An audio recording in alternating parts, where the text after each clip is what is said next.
Ndị be anyị ndewo igbo ndị ọma ndewo ọ ka bụ nwanne m nwoke kpachasị ike na-ekwu n'ụbọchị nketa anyị sị ka anyị wetara ụnụ ihe onyonyo ga-akụzikwara anyị ọtụtụ ihe anyị na-amaghị. Ma ọ na anyị n'anya na ala Igbo anyị na-aṅụ ọtụtụ mmiri dị iche iche. Enwere ọtụtụ ụlọ ọrụ ndị na-arụpụtagasị mmiri dịgasị iche iche nke anyị niile na-aṅụ, mana nke bụ eziokwu bụ na ọtụtụ ọrịa anyị na-arịakwa na-esikwa na mmiri a na-aṅụ. Ya mere n'ụbọchị nke taa anyị sị ka anyị were mmiri kọwara ụmụ ụfọdụ ihe anyị chọpụtara na ọ dị mkpa onye ọbụla ga-ama ka anyị gaa n'ihu. Ọ bụrụ na n'anya na-erute bụ unu ga-ahụ na e nwere mkpọ dịgasị iche iche dị ebe. Mkpọ ndị a bụcha mmiri dịcha iche iche nke m gara n'ime ahịa gote, nke anyị ga-eji eme ya bụ ihe nnwale tata. N'azụ mkpọ ndị a o nwere obere mkpọ m ji n'aka. Nke a bụ ihe a ga-eji chọpụta ma mmiri a anyị na-aṅụgasị ma ọ bụ ihe dị mma maka arụ anyị ka ọ bụ ihe anyị ga-akwụsị ịṅụ. A na-akpọ ya pH tester. Ọ na-egosi ihe a na-akpọ acid maọbụ alkaline dị n'ime mmiri ọbụla. Onyinye unu ga-ahụ nnukwu mkpọ a. Ndị rụrụ ya bụ ihe bụ ndị Divine Alkaline Solution. Ndị rụrụ ya bụ ndị Divine, ụlọ ọrụ ha dị n'Aba. Ha sị na ihe a bụ ihe a ga-eji mee ka mmiri dịkwa ọcha, dị mma ọṅụṅụ ma zukwuo oke ma nyebe ihe n'ahụ. Ọ bụrụgodị na mmiri ahụ nwere ihe nke a na-akpọ ọtụtụ acid n'ime ya, nke mere na ọ dịrọ mma itinye ihe a na ya bụ mmiri, na ọ ga-eme ka ya bụ mmiri dịkwa mma iji mee ihe ọbụla. Abụghị m dibịa mgbọrọgwụ na mkpa akwụkwọ ka a na-akpọ dọkịta n'olu bekee, mana ka anyị gaa n'iru igosi unu ka anyị mara ma ọ bụ eziokwu. Abịaziokwa m azụ dịka ọ dị, unu ga-ahụ mpempe akwụkwọ a m ji n'aka. Aha ya bụ pH chart. Oge m gụrụ pH tester ka e nyere m ya bụ mpempe akwụkwọ. Unu n'anya unu ga-ahụ ọcha dị iche iche, nke na-acha ọbara ọbara, nke na-acha ndụ ndụ, nke na-acha ka ihu igwe ruo na nke ọzọ. Ihe ya na-akọwa bụ na site n'akụkụ nke ya na-acha ọbara ọbara ruo n'etiti ya bụ mmiri asị gị na ọ dịghị mma ịṅụ, na ọ dịrọ mma ịṅụ ya ụda ahụ, na ị ga-ebu ụzọ nye ya bụ mmiri ihe a na-akpọ nhicha na nzacha. Ihe a bụ ihe ị ga-eji eme ya tupu ị ṅụọ ya bụ mmiri. Asịsị gị na site na ya bụ etiti gawa n'akụkụ nke na-acha dịka ihu igwe gbadaa ruo n'isi isi ya, nke bụ iri, bụ mmiri dị mma na arụ ịṅụ, bụrụkwa mmiri ị ga-eji mee ihe ọbụla, bụrụ mmiri na-enye ihe n'ahụ.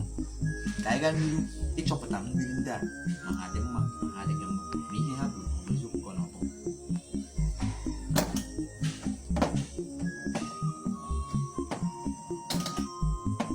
A ga-eji nke a bido. Zima, ọ bụ na emepe ya,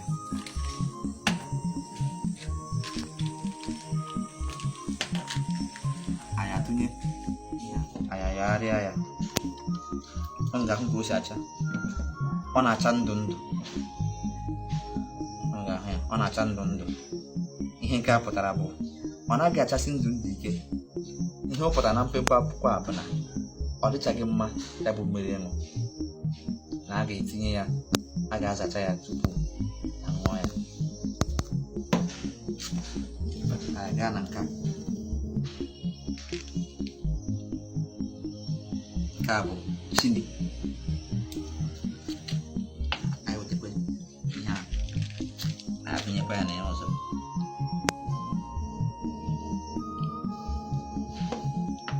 Anyị ayọgharịa ya. Unu n'anya unu ga-ahụ na chini na-acha ọcha, nke a na-akpọ yelo n'olu nwa bekee, nke bụ na Zima ka dị ya mma. Ga-ahụ na nke a mmiri nke a adịghị mma chaa dịka o si dị na mpempe akwụkwọ. Anyị edosakwa ya. Anyị wetakwa mmiri nke aha ya bụ Eva. Anyị atụnyekwa ya.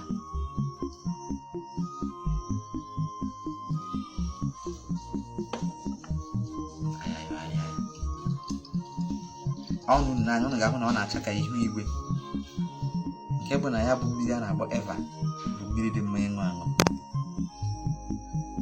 Ụnụ ga-ahụ ka ọ na-acha dịka ihu igwe. Anyị weta nke KP bụ aha ya. Anyị werekwa ihe tụnyekwa n'ime ya.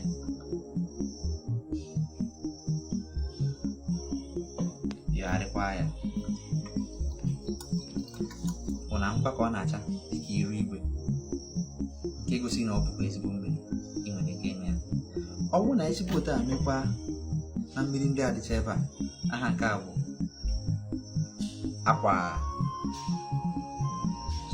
akwa varum.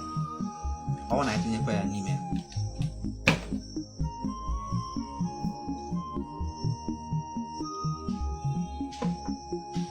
ọ na-acha ọcha, ọ dịchaghị mma ịṅụ, ọ na-acha nke a na-akpọ yelo. Chigwe mepe ya na nke a, aha nke a bụ gịnị? Dews. Anyị atụnyekwa ya si otu a mechaa ya na mmiri ndị a, ụnụ ga-ahụkwa ọ na-achakwa yelo, ọ na-achakwa ọcha, edo edo, ọ dịkwa gị mma. Ọ na-afụgo ya n'ime mmiri ise anyị gotere ebe a, isii n'ime mmiri ise anyị gotere ebe a, naanị Eva na KP bụ mmiri dịtụ mma, bụ mmiri mmadụ ga-aṅụ.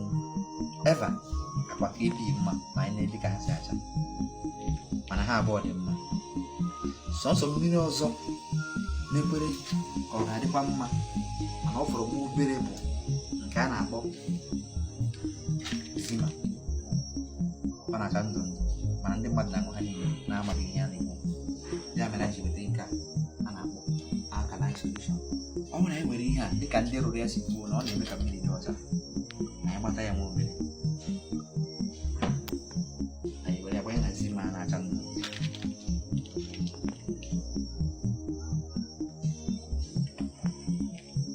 Ụnụ ga-ahụ ka o si ọcha ya si atụgharị. Anyị yọgharịa ya, ọcha dịka ihe ozugbo ozugbo, na-achasị dịka mmiri. Ụnụ n'anya ga-ahụ na ọ dịgo mmiri nwa. Anyị sikwa otu a mee na ndị ọzọ.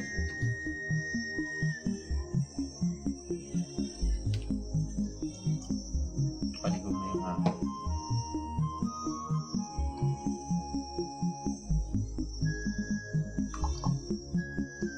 Ọ dịgo mmiri nwa dịgo nna ya. Anyị si otu a mee, ọ na-ewetakwa chini, werekwa ya bụ ihe gbanyekwa na ya, yọgharịa ya, ọ chagharịa ọcha ozugbo. Anyị na-anya, anyị ga-ahụ na dịka esi gwa anyị na dị mkpa akwụkwọ a, ụnụ ga-ahụ na mmiri ndị a adịgo mmiri nwa ahụ. Mana ka anyị chọpụta kene ihe gị mma ọ na etinye ya na mmiri abụọ a dịbụ mma yiri ihe mmadụ ga-anwụ. Anyị buru ụzọ tinye ya na nke a KP. Eva kwa mmiri kachakwa mma n'ihe niile anyị mere ebe a taa.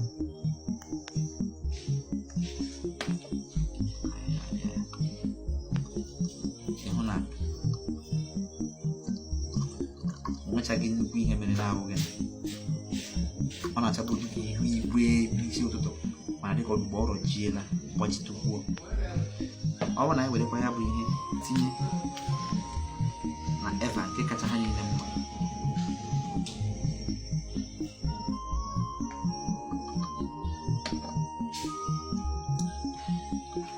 ọ gbajikwuo dịka KP si gbajie, enweghị nnukwu ihe mere. Ihe nke a na-egosi anyị wụrụ gịnị? Na ọ na-adị mma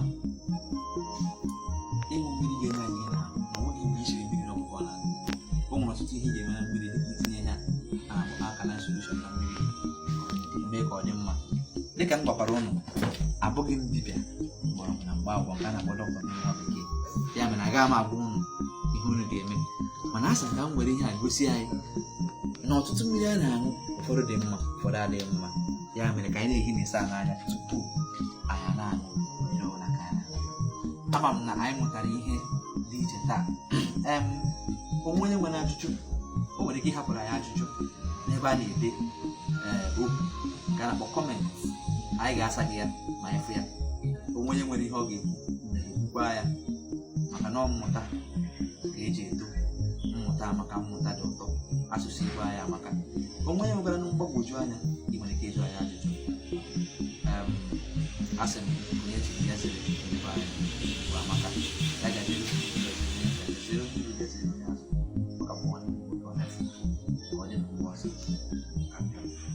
Thank you. God